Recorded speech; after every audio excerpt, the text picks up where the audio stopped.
No guarantee. எந்த விதத்திலையும் உத்தரவாதமே கிடையாது. அதான் சைனா ஐட்டம்ஸ் அப்படின்னு சொல்லுவாங்க. சைனா ஐட்டம் வாங்கினீங்கன்னா நோ கேரண்டி அப்படின்னு சொல்லுவாங்க. அதனால் மனிதர்களுடைய வாழ்க்கைக்கும் நோ கேரண்டி. நாளை காலையில் என்ன நடக்கும்னு யாராலையுமே சொல்ல முடியாது. அந்த மாதிரி விஷயங்கள் தான் பல 1000 ஆண்டுகளாக நடந்துக்கிட்டு இருக்கு, பல 100 ஆண்டுகளாக. அடுத்த நொடியில் என்ன நடக்கும்னு தெரியாது. Even in the last minute the world can go upside down. ரொம்ப முக்கியமாக நீங்கள் கவனிச்சுக்கோங்க. இந்த நிலையில்லாத ஜீவ வாழ்க்கையை நீ வாழ், உயிர் வாழ்வு. அப்போ எப்படி நாம் வாழ்வது? அதான் இந்த பிரசங்கியில் சொல்கிறார். இந்த வசனம் என்ன சொல்கிறாரு? 11ஆம் வசனம் என்ன இருக்குது? பிரசங்கி 11ஆம் வசனம், அதை எடுத்து படித்து பாருங்கள். The race is not to the swift. ஓடுகிறவர்களுக்கு வேகம் உள்ளவர்களின் வேகமும், அந்த பேட்டில்ஸ் டு த ஸ்ட்ராங். பயங்கர வலிமையாக இருக்கான், அவன் தான் இந்த போரில் ஜெயிப்பான் அப்படின்னு கிடையாது. Nor does food come to the wise. அல்லது புத்திசாலியாக இருக்கிறவன் தான் சம்பாதிப்பான் அல்லது உணவை பெற்றுக்கொள்வான் என்பது கிடையாது. Or wealth to the brilliant. ரொம்ப அதி புத்திசாலியாக மேதாவியாக இருக்கவனுக்கு தான் சொத்து சேரும் அப்படிலாம் கிடையாது. Favour to the learned. கல்விமான்களுக்கு தான் எல்லா இடத்துலையும் நன்மதிப்பும் சகாயமும் கிடைக்குன்னு கிடையவே கிடையாது. அப்போ உன்னுடைய கல்வி வேஸ்ட், உன்னுடைய செல்வம் ஒன்றுக்கும் உதவாது, உன்னுடைய வீரம், உன்னுடைய திறமை, உன்னுடைய புத்தி. அதான் கிறிஸ்துவ பாடல், புத்தி கல்வி யாவையும் சீத்தம் போல் பிரயோகியும் அப்படி. எந்த ஜீவன் இயேசுவே, நீங்கள் இறைவனை நம்பியிருந்தால்தான். அவை எல்லாவற்றுக்கும் என்ன வேண்டும்னு போட்டிருக்கு 16ஆம் வசனத்தில், சமயமும் தேவ செய்கையும் வாய்த்திட வேண்டும். நம்ம எல்லாத்தையும் படிக்கிறோம், கடைசி நேரத்தில் பரீட்சையில் மறந்து போச்சுன்னா என்ன பண்ண முடியும்? பயங்கரமாக ஒன்றுமே செய்ய முடியாது, நம்மளால் எதுவுமே செய்ய முடியாது. அது மாதிரி இந்த நிலையில்லாத வாழ்க்கையிலே நாம் இறைவனுக்கு முதலிடத்தை கொடுக்க வேண்டும். நம்முடைய வாழ்க்கைக்கு எந்த விதமான உத்தரவுமே இல்லை. Anticipating the response of his listeners, Solomon began to discuss life. வாழ்க்கைனா என்னங்க அப்படின்னு சொல்லி சாலமோன் விவாதிக்க ஆரம்பித்தார். அதை கேட்பவர்கள் ஏதாவது பதில் சொல்லுவாங்களா அப்படின்னு எதிர்பார்த்துக்கிட்டே இருக்கார். If death is unavoidable, some would argue, then the smartest thing we can do is major on our strengths and concentrate on our life. இந்த உலகத்திலே நாம் எல்லாருக்கும் மரணம் வரப்போகிறது, நிச்சயமாக. அதை யாருமே தவிர்க்க முடியாது. பிறக்கின்ற போதே இறக்கின்ற செய்தி இருக்கிறதென்பது மெய்தானே அப்படி ஒரு பாட்டு இருக்கு. பிறக்கும் போதே இறப்பு நிச்சயம் உண்டு. பிறக்கும் அந்த நொடியிலேயே நாம் இறக்கப் போகிறோம் என்பது நிச்சயம். அப்படி நிச்சயமாக இருக்கும்போது, இஃப் டெத் இஸ் unavoidable, சில பேர் சொல்லலாம், some would argue, then the smartest thing we can do is major on our strengths and concentrate on life. நம்முடைய வலிமைகள், நம்முடைய வாழ்க்கை, அதிகபட்சம் என்னதான் வாழ்ந்து விட முடியும், அதிகபட்சம் என்னால் என்னதான் சாதித்து விட முடியும் என்பதை நோக்கி நாம் செல்வது தானே புத்திசாலித்தனமான விஷயமாக இருக்க முடியும். உங்களுடைய வாழ்நாள் காரியம் எவ்வளவு நாள்? இதை யோசனை பண்ணி பார்த்தீங்கன்னா ரொம்ப வெரி ஷார்ட் பீரியட். நீங்கள் என்ன தான் படிச்சிருந்தாலும், என்ன தான் நீங்கள் சந்தோஷமாக சிரிச்சிருந்தாலும், வாழ்ந்திருந்தாலும், சாப்பிட்ருந்தாலும், 20 வயது வரைக்கும் உங்களுக்கு வாழ்க்கைனா என்னன்னே தெரியாது. பின்னாடி ஒரு 50 ஆண்டுகள் உங்களுக்கு வயசான பிறகு, நான் 20 வயசு வரைக்கும் என்ன செஞ்சேன்னு யோசிச்சு பாருங்கள். இன்றைக்கி நீ சொல்கிறேல, நான் எல்கேஜி படிக்கும்போது இந்த ஞாபகம் இருக்குது, யூகேஜி படிக்கும்போது இந்த ஞாபகம் இருக்குன்னு. 50 ஆண்டுகள் ஆன உடனே 20 வயது வரைக்கும் நீங்கள் என்ன வாழ்ந்தீர்கள் என்று யோசித்து பார்த்தா பெரும்பாலும் மறந்திருக்கும். மிக சொற்பமான காரியங்கள் மட்டுமே ஞாபகத்தில் இருக்கும். ஆக 20 ஆண்டுகள் வரைக்கும் உங்களுக்கு எந்த புண்ணியமுமே கிடையாது. நீங்கள் எந்த சாதனையும் பண்ண போகிறதில்ல. அப்பா அம்மாட்ட சாப்பாடு வாங்கி சாப்பிட்ருப்பீங்க, வேணுங்கிற ட்ரெஸ்ஸை கேட்டிருப்பீங்க, அதுக்காக கோச்சிருப்பீங்க, சண்டை போட்டிருப்பீங்க, அப்புறம் அதை மறந்துருப்பீங்க. அதுவுமே தெரியாது. 20 ஆண்டுகளிலிருந்து 30 ஆண்டுகள் வரை வாழ்க்கையை நிலைநாட்டுவதற்கான போராட்டம். அவ்வளோதான் மனித வாழ்க்கை. இப்படியே தான் போகிறோம். வாழ்க்கையை நிலைநாட்ட முயற்சி செய்து கொண்டிருக்கிறோம். 40வது ஆண்டில் தான் வாழ துவங்குகிறோம். அதான் சொல்லுது ஆங்கில பழமொழி. என்ன சொல்லுது? Life starts at 40. 60 ஆண்டுகளிலே ஓய்ந்து போகிறோம். இந்த 20 ஆண்டு தான் மனிதனுடைய வாழ்க்கை. 60 ஆண்டுகளுக்கு பிறகு உங்களை யாரும் மதிக்கப் போவதில்லை. நீ பெரிய ஐஏஎஸ் ஆஃபீஸராக இருந்தாலும் சரி, யாராக இருந்தாலும் சரி, எம்எல்ஏவாக இருந்தாலும் சரி, எம்பியாக இருந்தாலும் சரி, யாரும் உங்களை மதிக்கப் போவதில்லை. வெகு சொற்பமான பேர்களே நல் பெயரோடு வாழ்கிறார்கள். இவ்வளோதான் மனிதனுடைய வாழ்க்கை. அதற்கு பிறகு கல்வியும் அறிவும் புத்தியும் செல்வமும் எதுவுமே கிடையாது. உங்களிடத்திலிருந்து எளிதாக எல்லாவற்றையும் பறித்து போவதற்கு நிறைய பேர் இருக்காங்க. இவ்வளோதான் மனிதனுடைய வாழ்க்கை. அதுக்கப்புறம் நீங்கள் 100 வயசு வாழ்ந்தானே, 150 வயசு வாழ்ந்தானே, ஒரு பிணமாகத்தான் வாழ முடியும். இதான் சொல்கிறேன். இப்படி இருக்கும்போது நீங்கள் நினைக்கலாம், எவ்வளவு செயல்பட முடியும், எவ்வளவு என்னுடைய வாழ்க்கையிலே நான் கவனம் செலுத்த முடியும், அப்படி தானே இருக்கணும் அப்படின்னு சில பேர் விவாதிக்கலாம். when death comes, at least we will have the satisfaction of knowing we achieved success. மரணம் வரும்போது நான் இவற்றையெல்லாம் சாதித்து விட்டேன் என்று உங்கள் மனதிலே ஒரு திருப்தியாக இருக்குமல்லவா, அப்படி சொல்லலாம். அலெக்சாண்டர் த கிரேட் அப்படின்னு ஒரு மிகப்பெரிய கிரேக்க போர் வீரன் இருந்தான். அவன் எல்லா நாடுகளையும் கைப்பற்றி கொண்டே வந்தான். இந்தியாவுக்குள்ளே நுழைய போகும்போது தீராத நோய் ஒன்று பிடித்து அவன் மரணம் அடைகிறான். அப்பொழுது மரணம் அடையும் போது அவன் என்ன சொல்லி மரணம் அடைந்தான்? என்னை புதைக்கும் போது என்னுடைய கைகள் ரெண்டையும் இந்த பெட்டிக்கு வெளியில் வச்சு ஆணி அடித்து புதைச்சிருங்கண்ணா. ஏன்? நான் இந்த உலகம் முழுவதையும் நான் வெற்றி கொண்டாலும் இதை விட்டு போகும்போது ஒரு திருப்தியும் இல்லை, நான் ஒன்றும் எடுத்துட்டு போகலை அப்படிங்கிற. இதைத்தான் இயேசு கிறிஸ்து 2025 ஆண்டுகளுக்கு முன்னாடி சொன்னார். ஒரு மனிதன் உலகம் முழுவதையும் ஆதாயப்படுத்தி கொண்டாலும் தன்னுடைய வாழ்க்கையை நஷ்டப்படுத்தி கொண்டால் அவனுக்கு லாபம் என்ன அப்படின்னு கேட்டேன். அப்படின்னா வாழ்க்கைனா என்னங்க? எதை நஷ்டப்படுத்தக்கூடாது? our abilities are no guarantee of success. நம்முடைய திறமைகள் நமக்கு இருப்பது நாம் வெற்றி பெற்று விடுவோம் என்பதற்கான உத்தரவாதம் இல்லை. அப்படின்னா வெற்றினா என்ன? அடுத்த கேள்வி. வாழ்க்கைனா என்ன? வெற்றினா என்ன? While it is generally true that the fastest runners win the races, it is also true that these same gifted people can fail miserably because of factors out of their control. வேகமாக ஓடுகிறவர்கள்தான் ஓட்டப்பந்தயத்திலே ஜெயிப்பார்கள் என்பது இருந்த போதிலும் கூட, எப்பேற்பட்ட ஓட்டப்பந்தய வீரராக இருந்தாலும் சரி, படுதோல்வி அடையத்தான் செய்கிறார்கள். அதையும் நீங்கள் மனதில் வைத்துக் கொள்ளுங்கள். Successful people know how to make the most of time and procedure, but only the Lord can control time and chance. வெற்றிகரமான மக்கள், வாழ்விலே வெற்றிகரமான மக்கள்னா என்ன? இம்மையிலும் மறுமையிலும் வாழ்ந்து சுகிப்பது தான் வெற்றி. அதைத்தான் அந்த புலவர் எழுதுகிறார். விண்ணிலும் மண்ணிலும் வாழ்ந்து சுகிக்க. திருவள்ளுவரைத்தான் சொல்கிறார். அருள் இல்லாருக்கு அவ்வுலகம் இல்லை, பொருள் இல்லாருக்கு இவ்வுலகம் இல்லை அப்படின்னு சொல்லி சொல்கிறார்.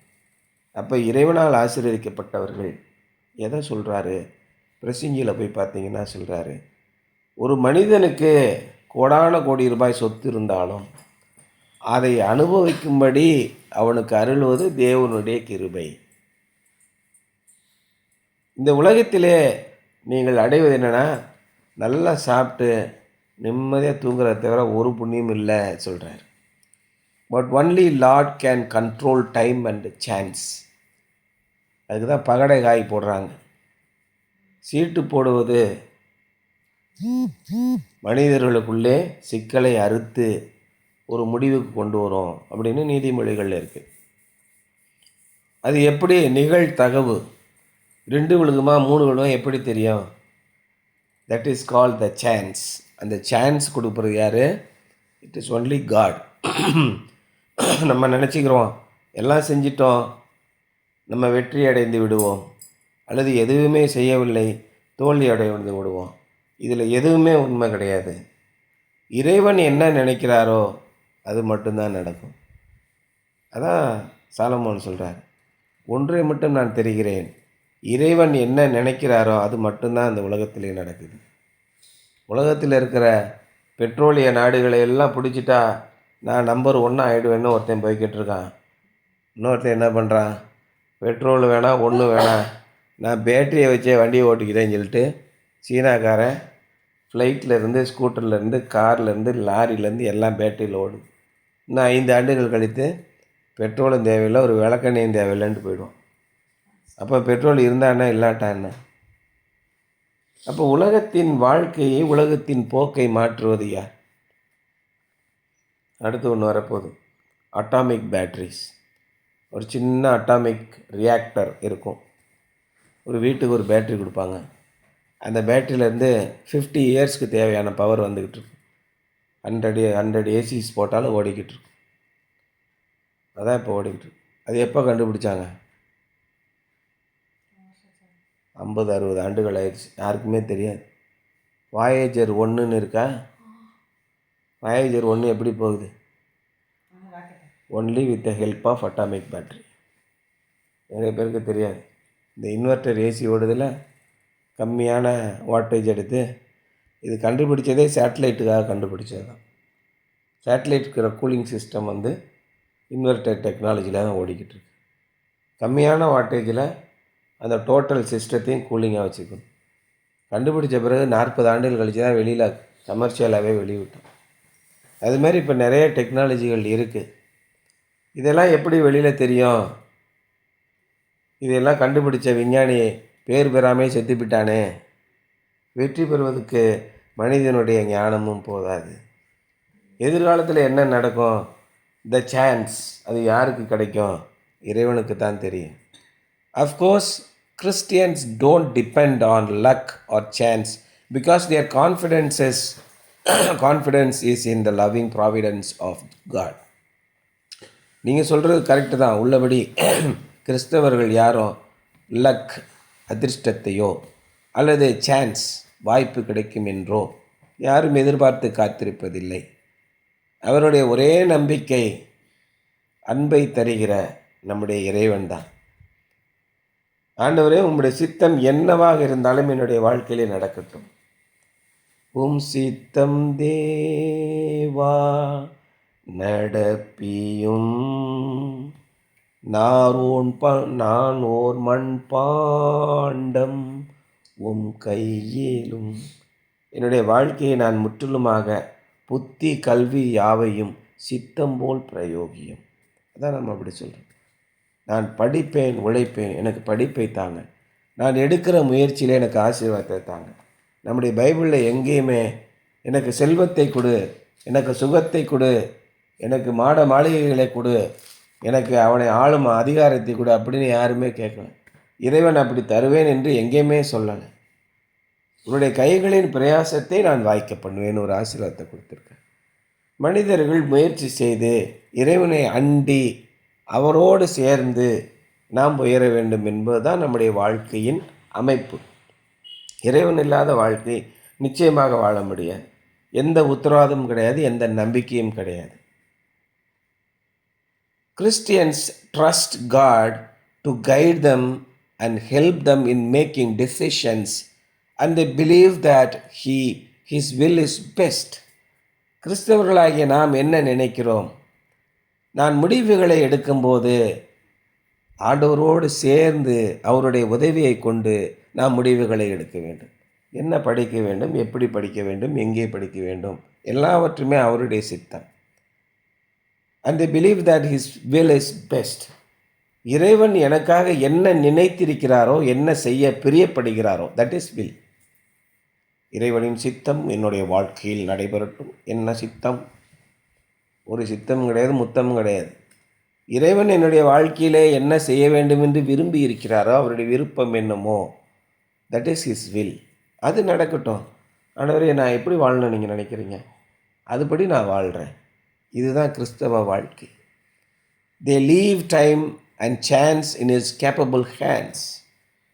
நேரத்தையும் அந்த வாய்ப்பையும் அவர்கள் திறமையான அவருடைய கரங்களிலே விட்டு விடுகிறார்கள். இந்த போதகர் என்ன சொல்கிறார்? மனதை உறுத்தி கொண்டே இருக்கிறது. என்னுடைய மகளை எத்தனை கோடி செலவானாலும் நான் மருத்துவராக்குவேன். இது இறைவனுடைய திட்டத்திற்கு மகா முரண்பாடானது. எவ்வளோ கொடூரமான சிந்தனை வரும். போதகர்கள் ஏன் இப்படி போகிறார்கள்? பணத்தின் மீது நம்பிக்கை வைத்து. ஒருவேளை என் மகளை நான் மருத்துவராக்க வேண்டும் என்று விரும்புகிறேன், இறைவனிடத்திலே நான் வேண்டுகிறேன், அவர் எப்படியாவது என் மகளை மருத்துவராக்குவார். ஒருவேளை அது அவருக்கு சித்தமாக இருக்குமா இருக்காதா என்பது தெரியாது. தானியேல் அப்படி தான் ஜெபம் பண்ணுறான், அப்படி தான் மக்களுக்கு சொல்கிறான். என்னுடைய தேவன் என்னை காப்பாற்ற வல்லமை உள்ளவராக இருக்கிறார். அப்படியே அவர் காப்பாற்றாமல் போனாலும் நான் அவரை தான் நம்புவேன். இதுதான் உண்மையான விசுவாசம். எந்த சைடு போனாலும் நான் இறைவனிடத்தில் நம்பிக்கை உள்ளவராக இருப்பேன். அதுதான் கிறிஸ்தவருடைய உண்மையான நம்பிக்கை. The Christians leave time and chance in his capable hands. There is no guarantee that whatever we decide would happen. நாம் விரும்புவது, அதுக்காக நீங்கள் என்ன பண்ணணும்? நீங்கள் விரும்புவதை அடைய வேண்டும் என்றால் நீங்கள் யாகங்களை நடத்த வேண்டும். அசுவமேத யாகம், குதிரை யாகம், பசு யாகம், இப்படி அந்த மிருகங்களை எல்லாம் தீயில் போட்டு கொளுத்துவார்கள். இது நடந்தது, இந்தியா முழுவதும் நடந்தது. அதெல்லாம் எதற்காக? நான் நினைத்ததை நிறைவேற்ற வேண்டும் என்பதற்காக நடந்தது.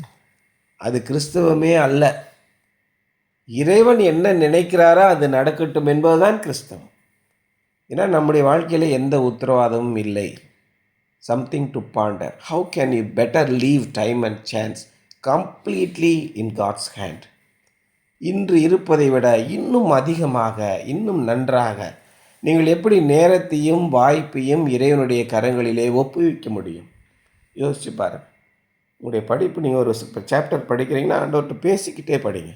நீங்கள் நடந்து போகும்போது ஆண்டவர்கிட்ட பேசிக்கிட்டே போங்க. நீங்கள் மியூசிக் போடும்போது, ஆண்டவரே எனக்கு இந்த பாடத்தில் வசனத்தில் இந்த வரிகள் என்னுடைய மனதிலே நிற்கட்டும், நான் உமக்காக மியூசிக் போடுவேன், நான் உமக்காக படிப்பேன். இதை நீங்கள் ஜெபம் பண்ணிகிட்டே செய்யுங்க. ஆண்டவர் நிச்சயமாக மனிதர்கள் எதிர்பாராத அளவுக்கு உங்களை உயர்த்துவார். வேறு யாருமே உங்களை உயர்த்த முடியாது. The chance. இறைவன் யோசேப்புக்கு ராஜ்யபாரத்தை கொடுக்கும்போது நேரடியாக அரண்மனைக்கு அழைத்து போகவில்லை. அவனை துரோகிகளை சந்திக்க செய்தார். அவன் உயிர் போகும் அளவுக்கு மரணத்தை சந்திக்க செய்தார். இறுதியிலே அவன் ராஜாவானான் இல்லையா? தாவீது எத்தனையோ கொலை முயற்சிகளில் தப்பித்து ராஜாவானான். யாரெல்லாம் மிகப்பெரிய ஆளாக இருக்கிறார்களோ அவர்கள் இறைவனுடைய சிட்சையை பெற்று இறைவனுடைய கருத்திலே வளர்ந்தார்கள். அது மாதிரி தான் உங்களையும் ஆண்டவர் வளர்ப்பார். நீங்கள் ரொம்ப சொஃபஸ்டிகேட்டடாக இருக்கணும்னு நினச்சிங்கன்னா அது இறைவனுடைய சித்தத்திற்கு முரணானது. இறைவன் என்ன நினைக்கிறாரோ அதனுடைய வாழ்க்கையிலே நடக்கட்டும் என்று நினையுங்கள். அவர் சாதாரணமானவர் அல்ல. அவர் நிச்சயமாக உங்களை உயர்த்துவார். என்னுடைய பிள்ளைகள் எல்லாரும் உயர்வான இடத்துல இருக்க வேண்டும் என்பது தான் அவருடைய எண்ணமும் அவருடைய விருப்பமுமாக இருக்கிறது. ஆகவே நமக்கு எந்த நம்பிக்கையும் இல்லை. There is no guarantee in our life, but when we trust God, we have all the guarantees around us. இதான் இன்றைய சிந்தனை. சரியா?